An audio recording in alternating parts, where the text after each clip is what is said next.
ദൈവപുത്രന് മനുഷ്യപുത്രനാകാൻ മജ്ജയും മാംസവും പകുത്തുകൊടുത്ത വ്യക്തി എന്ന നിലയിൽ പരിശുദ്ധ തൃത്വത്തോടേറ്റം ഒട്ടിനിൽക്കുന്ന വേറിട്ട ആത്മീയതയുടെ അവകാശിയാണ് പരിശുദ്ധ കന്യക മറിയാം.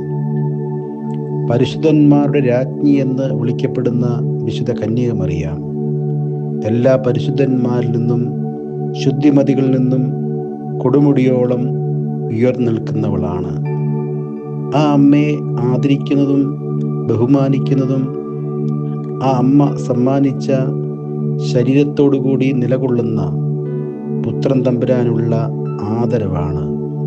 അത് യേശുക്രിസ്തുവിലുള്ള വിശ്വാസത്തിൻ്റെയും വിധേയത്വത്തിൻ്റെയും പ്രകാശനങ്ങളും പ്രകടനങ്ങളുമാണ്. തന്നെ കാണുവാനായി തൻ്റെ അടുക്കലേക്ക് മാതാവും സഹോദരങ്ങളും വരുമ്പോൾ യേശു തമ്പുരാൻ പറയുകയാണ്, സ്വർഗസ്ഥനായ എൻ്റെ പിതാവിൻ്റെ ഇഷ്ടം ചെയ്യുന്നവനാകുന്നു എൻ്റെ സഹോദരനും എൻ്റെ സഹോദരിയും എൻ്റെ മാതാവും എന്ന് പറഞ്ഞു. അതെ, തൻ്റെ മാതാവ് ദൈവഹിതത്തിന് തന്നെ തന്നെ സമർപ്പിച്ചവൾ എന്ന് സാക്ഷ്യപ്പെടുത്തുന്നു. നമ്മുടെ വ്യക്തിജീവിതത്തിൽ വ്യക്തി താല്പര്യങ്ങൾക്ക് അതീതമായി ദൈവഹിതത്തിന് നമ്മെ തന്നെ സമർപ്പിക്കാം. നമുക്ക് പ്രാർത്ഥിക്കാം.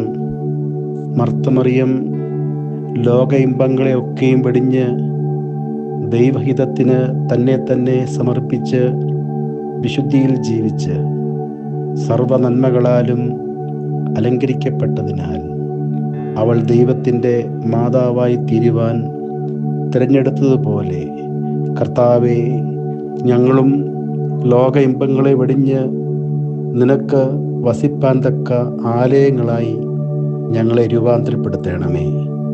കൃപ നിറഞ്ഞവളും സ്ത്രീകളിൽ അനുഗ്രഹിക്കപ്പെട്ടവളുമായ ദൈവമാതാവായ മർത്തം മറിയാമേ, നിന്റെ പ്രാർത്ഥന മൂലം ഞങ്ങളും ഞങ്ങൾക്കുള്ള എല്ലാവരും ഞങ്ങളുടെ വാങ്ങിപ്പോരും കരുണകൾക്കും പാപമോചനത്തിനും യോഗ്യരായി തീരുകയും ചെയ്യണമേ. ആമീൻ. ദൈവപുത്രന് മനുഷ്യപുത്രനാകാൻ മജ്ജയും മാംസവും പകുത്തുകൊടുത്ത വ്യക്തി എന്ന നിലയിൽ പരിശുദ്ധ തൃത്വത്തോടേറ്റം ഒട്ടിനിൽക്കുന്ന വേറിട്ട ആത്മീയതയുടെ അവകാശിയാണ്